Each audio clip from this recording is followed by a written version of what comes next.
Muraho, iki ni cya kiganiro gicaho buri wa gatanu kuri The Week Shining Star. Muri kumwe na Ange Kayitesi.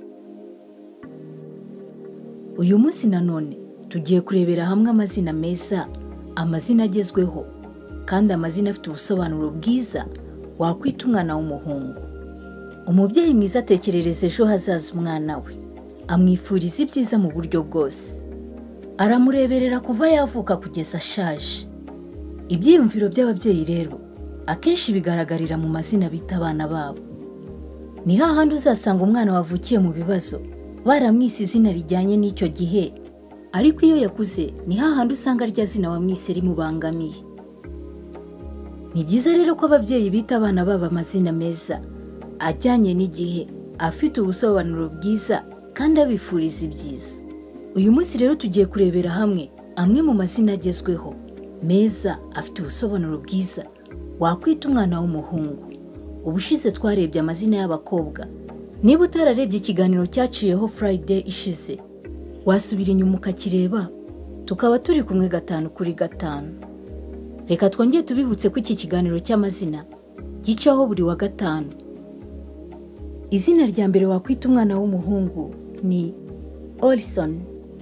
Iri zina ryitwa umwana w'umuhungu uvukanye imbaraga zitangaje bigaragarira buri wese. Ikindi kandi bumwifuriza kuzakurana izo mbaraga ndetse akazikoresha icyo zigomba gukora. Iri zina rifite inkomoko mu Butaliyani, rikaba risobanura idubu. Ni kimwe mu bikoko bigira imbaraga nyinshi cyane kandi gihatana kugera kigeze ku ntsinzi. Ni igisimba kitajya gipfa gutsindwa. Izina rya kabiri wakwita umwana w'umuhungu ni KENJI.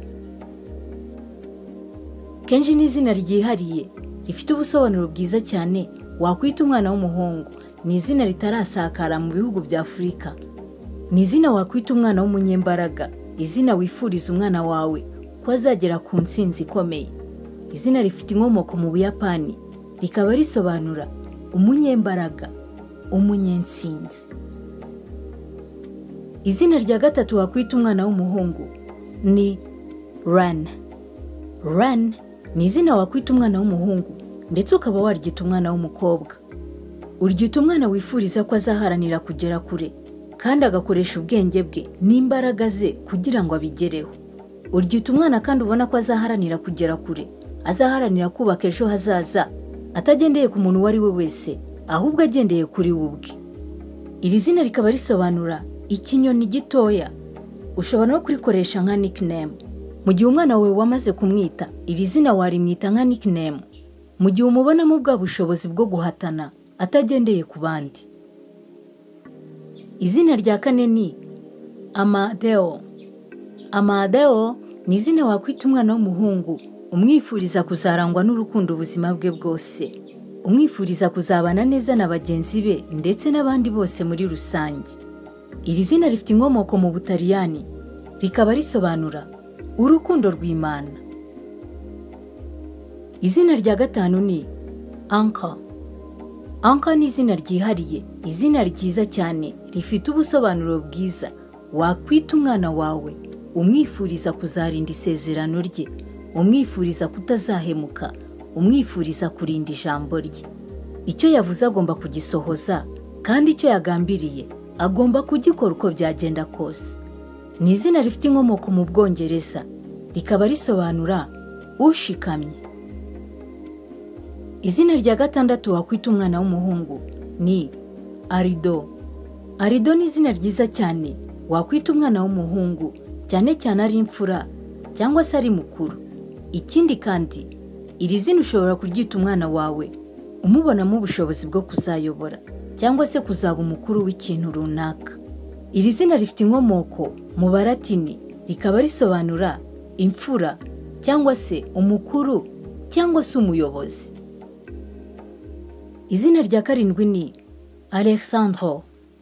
ALESSANDRO rifite inkomoko mu Butaliyani. Uryita umwana wawe umwifuriza kuzaba indwanyi, kurwanira icyo yifuza kugeraho, kandi nanone uryita umwana ubona ko ashishikajwe no kurinda abandi ndetse yitanga kugira ngo bagenzi be bamere neza. Iri zina rikaba risobanura indwanyi cyangwa se urinda abagabo. Izina rya munani ni WREN cyangwa se WREN. Iri ni izina ushobora kwita umwana w'umuhungu. Ushobora kurisoma muri ubu buryo bubiri: WREN cyangwa se WREN. Uryita umwana uvukanye imbaraga zidasanzwe, buri wese abona ko avukanye ubushagaga kandi rwose ubona ko azabukurana. Kandi uryita umwana nanone wifuza ko azakomeza guhatana akarwanira icyo yifuza kugeraho. Iri zina rifite inkomoko mu Bwongereza ndetse no mu Bufaransa, rikaba risobanura indwanyi ntoya. Izina rya 9 wakwita umwana w'umuhungu ni DAVEN. Iri zina uryita umwana w'umuhungu uje ukunzwe cyane ndetse uteganya ko ari ushobora kubyara wenyine, cyangwa ukaryita umwana w'umuhungu uje usanga abakobwa benshi gusa ari we wenyine. Ni izina riri unique, izina ryiza cyane rifite igisobanuro cyiza cyane, rikaba rifite inkomoko mu Baheburayo, rikaba risobanura ukunzwe cyane, ukunzwe kuruta byose, umukundwa. Ushobora kandi kurisobanura ko ari uzanye umucyo. Byumvikane cyane ko uzariho umwana w'umuhungu waruje ukenewe cyane mu buryo butangaje. Izina rya 10 wakwita umwana w'umuhungu ni HUGH. HUGH ni izina wakwita umwana w'umuhungu, izina ryihariye rititwa n'abantu benshi. Ni izina rifite inkomoko mu Budage, ukaba waryita umwana wawe ubona ko afite ubwenge, haba mu mico no mu myitwarire, mu by'umwuka ndetse no mu mutwe. Ndetse uryita umwana wawe umwifuriza kuzaba umunyabwenge mu mpande zose, rikaba risobanura umunyabwenge.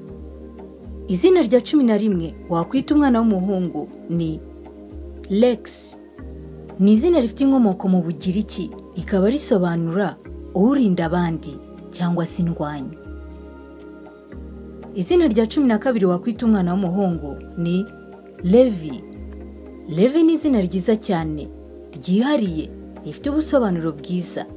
Akaba ari izina rikomoka mu Barusiya. Ukaba waryita umwana wawe umwifuriza kuzagira igitinyiro, kandi umwifuriza kuzaba umuyobozi, umwifuriza kuzayobora amahanga n'amahanga. Rikaba risobanura intare. Izina rya 13 ni HUGH. HUGH ni izina rifite ubusobanuro bumwe n'izina twabonye mbere. HUGH rikaba rifite inkomoko mu Bufaransa, rikaba risobanura umunyabwenge. Aya niyo mazina y'abahungu twabateguriye uyu munsi. Reka tubibutse yuko iki kiganiro cyo gusobanura amazina, cyo kureba amazina agezweho ndetse cyo kumenya inkomoko y'amazina yacu, tugikurikira buri wa gatanu. Niba utarakora subscribe, kanda kuri subscribe kugira ngo uzajye ubona ibiganiro byacu, kandi ukande kukazogera kugira ngo uzajye ubibona mu ba mbere. Mwakoze gukurikira iki kiganiro, naho kuwa gatanu utaha. Ciao ciao.